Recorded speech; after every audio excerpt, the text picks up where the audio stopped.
welcome, Marcus. Maybe if you can introduce yourself, what organization you're with, and what you thought about today's event. Yeah, so I'm Marcus Shingles. I'm the co-founder with you on Exponential Destiny, and the CEO of the nonprofit that we've launched. Today was it was incredible. I mean, we're here at this big house. It's called the Big House. It's a historic house. It's used by startups here in the South Central Los Angeles community, and we had the privilege of using the whole space today, having this whole campus. Gives us some ideas for what we might want to launch here in South LA as far as an innovation campus if we get that vision met. Yep. And kudos to Kevin, our team lead, who is managing the whole project here in LA, helping 2 schools use virtual reality to improve how they do education and learning as a public school. And today, with all the students pitching their, hey, here's my idea for what I plan on building out in virtual reality, it was awesome. I mean, to see them get up on stage and speak and talking about this capability as if they're pros already. It's really, it was really great. I loved it as well. Marco Vargas, Chief Operating Officer at Exponential Destiny. Very excited that, co-founding this nonprofit has been a blessing to me. I feel like it's like something we've been working on since I was 14, 15 years old, and we just didn't know, right? And it's just, that's the destiny part of us. And yeah. Well, it's funny because we were on the bus in Kigali, Rwanda, and I said to you, you ever think when you were 15 years old that you'd be on a bus with me speaking at the UN summit, Global Youth Summit in Africa, right? A month after we did it in Geneva, in El Salvador, it's pretty amazing. It is. It's all the work that you guys, that everybody's doing. I think one of the things that's shocking to me is that, like, from a career standpoint, in high school, because I was always like, go to college, and I always wanted to be an entrepreneur, like, not always, but like firefighter, then a pilot, and the whole process. But in high school, it was like, I came in with this vision of like, I'm going to be an entrepreneur, CEO, I'm going to own a skyscraper. But then it's like, then I realized that, like, I can make an income doing good for my community in the nonprofit sector. No one told me the nonprofit sector existed. Really? That's interesting. Yeah, I think you told me that before.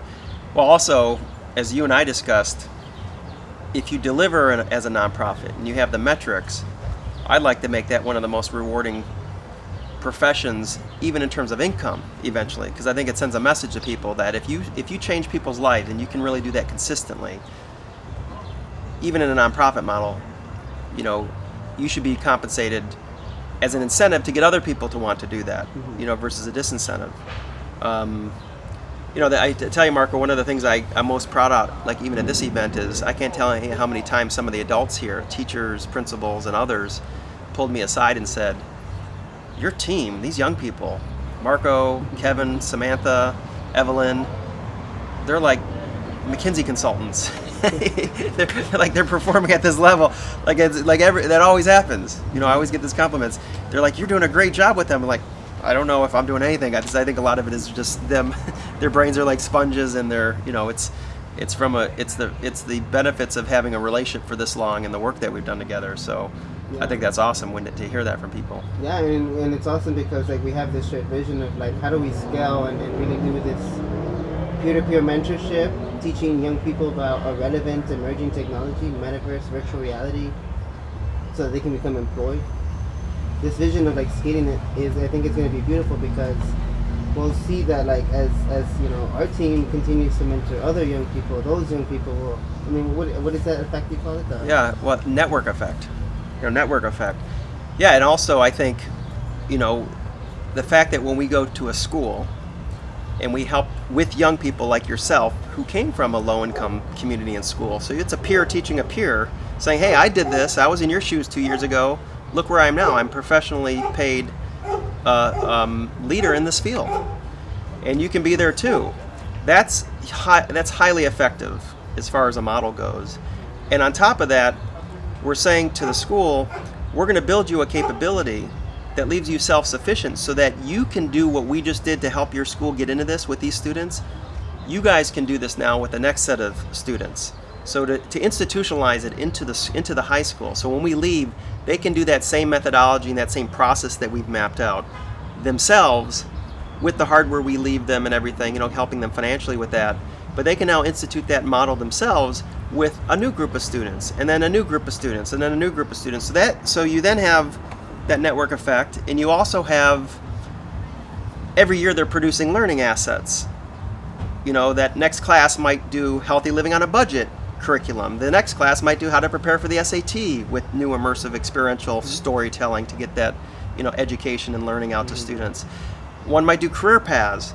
Well, as a school starts to stockpile those assets, you also have this network effect where that school can share that with other schools in the community. And that's where I think the direction of this will go. I think it'll be that powerful where everyone's running experiments. Some schools will fail on a topic and it's not as good as another school, but eventually, over time, you're going to start to see the good assets rise up. These curriculums that were created in virtual reality that crack the code. It's how students get engaged, and whether a school used gamification to do it or just something that does the trick, to where you get those statistics that we often reference in terms of the superiority of virtual reality learning, immersive and experiential, versus a classroom or online. Not to replace classroom or online, but as a supplement for the teacher to get a higher degree of engagement and better effect on the learning. And the classroom essentially could become more of the, what did you all think about that experience? Tell me what you learned. That could be the environment, but the learning itself actually took place in something that the brain will receive and retain more effectively. So yeah. Yeah, I love it. And one thing that I'm thinking about as you're saying this is more and more people are going to gain access to the internet, right? The democratization of the internet, the democratization of virtual reality. Thanks to the I2U, the group we work with at the UN. And so it's our work with the ITU and the Metaverse for SDGs Global Prize of the Year competition is this is this big job interview, right? And we're trying to just get that initial crawl, walk, run, crawl, learn about the technology, introduce yourself, become a part of a community, a global community. Yeah. And then I'm excited about the next phase. It's okay, now that we've assembled teams all around the world who can be in dialogue with each other throughout the year and for years to come, let's actually focus our attention on your school. Totally. Our strategy of, to your point, if, we launched the Metaverse for SDGs Global Prize of Virtual Reality competition with the support of the ITU, the agency for the UN that deals with giving everyone internet access and AI and Metaverse. This is all under their realm of responsibility. Our goal with that competition is, people will have fun and people will compete and people will learn and we'll upskill them.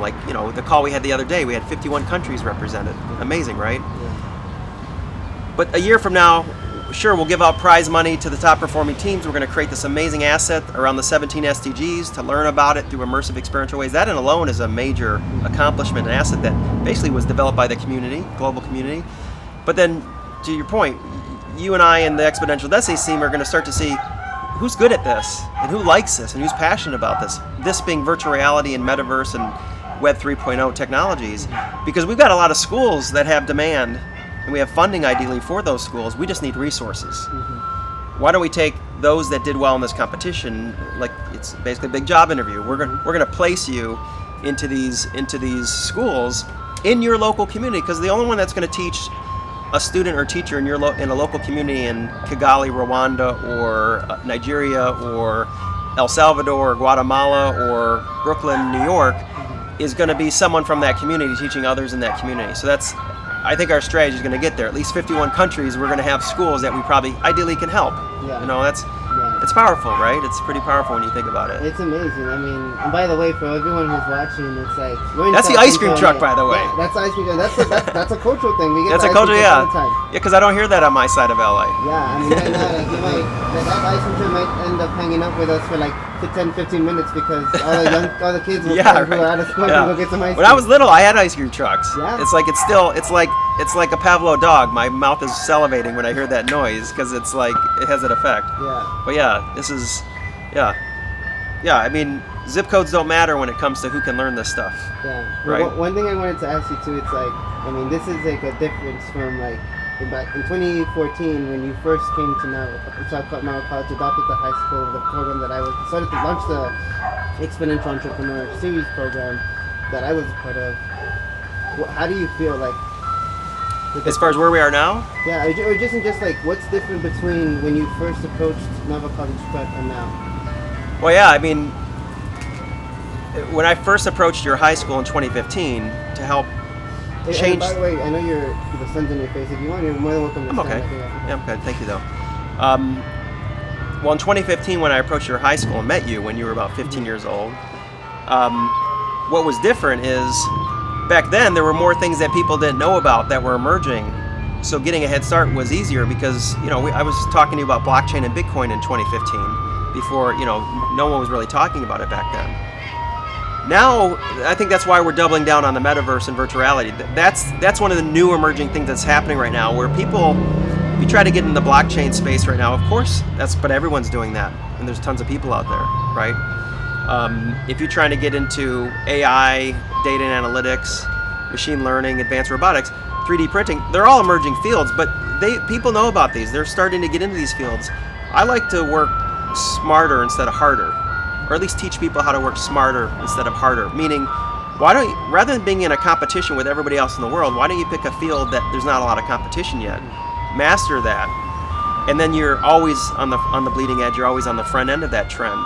And that doesn't. Story, right? Like that's what happened to you when you. Yeah, that's what happened to me when I was, 20 years old, coming out of college, and the internet was popping up. I started working at the Kellogg Company, and that's what I was right ahead of the curve, and it's helped me my whole career. So that's probably why I emphasize that, because I just works. I was more. You don't have to even be smarter. You're just more relevant. You're not in a smartness contest with everybody in the world either. You're smart enough to become more relevant than people, even people that are smarter than you. But you're more relevant because you know something before others do.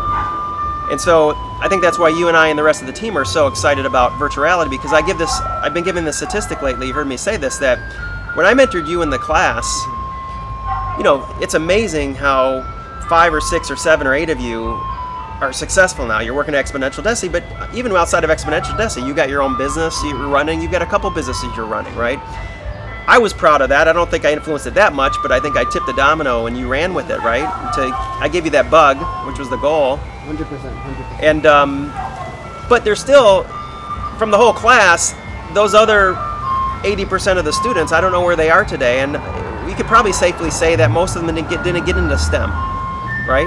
You know a lot of them. Yeah. So, and why? Because I think they atrophied out of the equation because they thought it was too technical and it was too challenging, and that's just not for everybody. And it seemed too hard, especially when emphasis got put on coding and so forth. Mm-hmm. The thing that I think is interesting about the metaverse is, if we have a class like that, 90% of the people are going to get into this field because it's new, it's emerging, it's got all the market potential as all the other technical fields, but this one's a non-technical coding exercise. And I think we're pioneering that too. I think if you go to a metaverse conference, they'll show you how to code in the metaverse. We're hacking the system. We're figuring out how to use the software that's coming out. We're even talking to the CEOs of the software, the engineers in the software companies that are leading the space.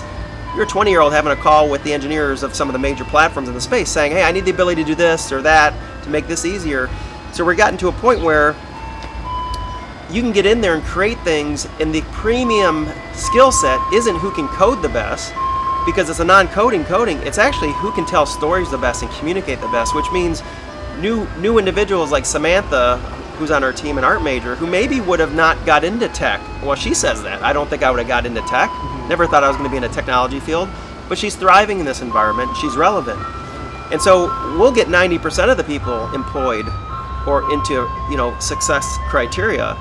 And that's what I think is exciting about this. I don't think opportunities like that come along very often. You're not going to see them but every couple decades. That's why we all have a sense of urgency, like, let's get out there to the schools, let's get out there to as many young people or adult learners that are in economically stressed situations. And hey, I got to tell you a secret. Yeah. There's this tech, it's blowing up. It's going to be the new normal. No one's doing it yet, really. Then Facebook blew our cover because they changed their name to Meta. Now everyone's talking about it. I almost wish that didn't happen, because I wish we were back 2 years ago still convincing people this was the right thing to get into. Yeah. Now it's like now it's almost like we're on a time clock, right? Like we need to we need to focus in on like the most marginalized local communities, identifying those local leaders who want to take it to the next level on like learning about the metaverse, and more importantly, training the trainer, like being the people who are actually going to help us scale all across the nation, all across the country, all across the world, and I'm all for it. I'm excited. Yeah, totally. And the fact that we went from doing this with commercial businesses, like you and I and the team now have done at least 25 projects. I don't know who's done 25 metaverse virtual reality projects. With real executives. Real executives at real companies, from a financial service firm to a group that's building an airport in northern Thailand to a consumer product company. You know, we found all the use cases. We're doing it. But I think the fact that we've kind of said, you know, where we're going to really excel and also benefit society the most is if we help schools do it. Because you as a young person from these schools is the best consultant they'll ever find to come help them. Yeah. So that's a space that will always have a dominant, what I call a disruptive advantage versus just a competitive advantage. No one can consult a school in a low-income community on how to use this capability to leapfrog themselves in the way they do education and learning. Yeah. No one can compete with, you know, helping a low-income school do that with the teachers and the 18-year-olds than a student that came from that school that now is an expert in that space, you know, the work that we're doing. So man, it's going to be a fun few years as we get to all these communities. And you know, I don't want to be too sensational, but I think I see a line of sight to really changing education in a very quick way with this technology, whether it's at a very low cost that can scale. You know, it's an excellent point. It's you can do this on the budget of a low-income school. As a matter of fact, this type of learning will probably be decreased cost for you as a school, you know. And so, you know, to be able to start to pioneer that and show schools that direction, I think is huge. I think it's really important work. Yeah. And I want to do a quick call out to our sponsor, Mesmerizing Gathering. Of course, I mean, look, we wouldn't be able to do this if it wasn't for people donating money to our nonprofit to say, take this, do your work, and here's some funding so you can get headsets for the school, and individuals like yourself can get compensated, and we can upskill and reskill people into paid positions. And so right now for us, in the LA school, the one we're doing here today, and the Chicago school, we got a tremendously generous donation, hundreds of thousands of dollars from Mesmerize, which has a platform called Gatherings. And they've been very, very supportive of letting us teach people about other platforms and other technology, because we're trying to teach people about Web 3.0 and a whole vision, while also using their platform to actually create these environments that we're doing.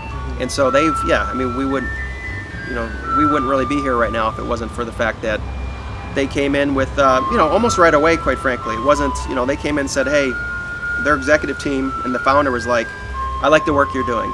It's really impactful work. We also have a platform, so it'd be great to get feedback from you on the platform. Check out the platform, use it in your work you're doing, use it in your research, and here's the funding that you need.